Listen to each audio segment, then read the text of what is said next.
Today in the news, could your arm position be affecting your blood pressure reading? Next, vitamin D during pregnancy strengthens children's bones.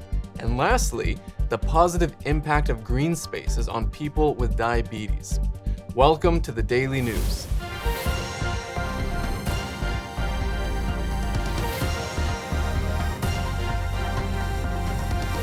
First off, new research reported on by Medscape may change how we think about blood pressure measurements. As unlikely as it sounds, it turns out something as simple as arm position can lead to inaccurate blood pressure readings. This can potentially affect how hypertension is diagnosed and treated. The study has found that common arm positions during blood pressure measurements, such as resting the arm on your lap or letting it hang by your side, can cause significant overestimations in blood pressure readings. The study, conducted by researchers at Johns Hopkins, found that supporting the arm on the lap significantly overestimated readings. This could lead to unnecessary follow-up tests or even overtreatment. One doctor who commented on the findings emphasized the importance of proper arm positioning, saying, "I liken the BP measurement to a laboratory test that has clear treatment implications. We would want the BP measurement to have the same rigorous accuracy as the blood test or radiologic machine." With more people checking their BP at home, this issue is becoming even more significant. The study highlights the importance of following guidelines, which recommend keeping the arm supported at heart level during BP measurements. With hypertension affecting more than 1 billion people globally, ensuring accurate blood pressure readings is vital to proper care. Patients are encouraged to ask for repeated readings if their initial BP check seems off and to be aware of the correct arm position for reliable results. Next up, a recent study from the UK and published in the American Journal of Clinical Nutrition shows that taking vitamin D during pregnancy helps strengthen bones in children. According to findings from the trial, women who took 1,000 IU of vitamin D3 daily from early pregnancy until delivery had children with better bone health at ages 6 to 7.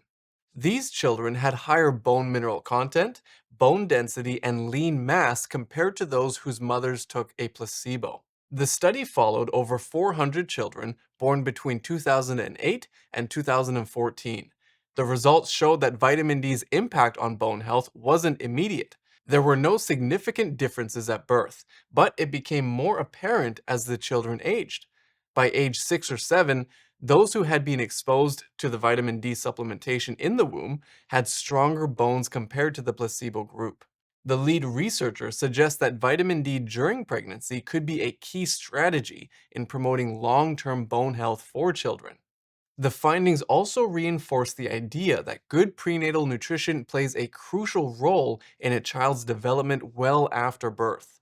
These results provide an important reminder of how pregnancy choices can have lasting effects on children's health.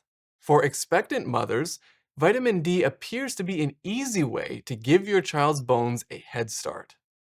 Now, for our last story, a new study from China reveals that green spaces could play a key role in protecting people with type 2 diabetes from the harmful effects of air pollution. The research, published in eBiomedicine, followed over 170,000 individuals diagnosed with diabetes in Shanghai over an 11-year period. The study found that exposure to fine particulate matter significantly increased the risk of death, specifically from diseases like peripheral vascular disease and gastrointestinal cancer. What makes this research important is the discovery of how green spaces can help mitigate these deadly risks. The study's lead researcher noted, "Green spaces helped lower mortality risk by reducing pollution levels, making them a crucial public health resource." The study highlights the importance of urban planning that includes green spaces, particularly in heavily polluted areas. In addition to lowering overall mortality risk, green spaces were associated with up to a 24% reduction in deaths caused by conditions like cardiovascular disease and diabetes-related complications. The relationship between nitrogen dioxide and green spaces was particularly striking. The article explained that the effect of nitrogen dioxide on mortality was mitigated by green spaces providing a buffer, reducing nitrogen dioxide exposure and lowering associated health risks. This study underscores the growing body of evidence that green spaces are more than just pleasant environments.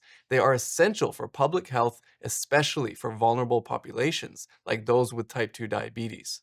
This study provides a compelling case for the role of green spaces, particularly in cities where air quality issues are prevalent.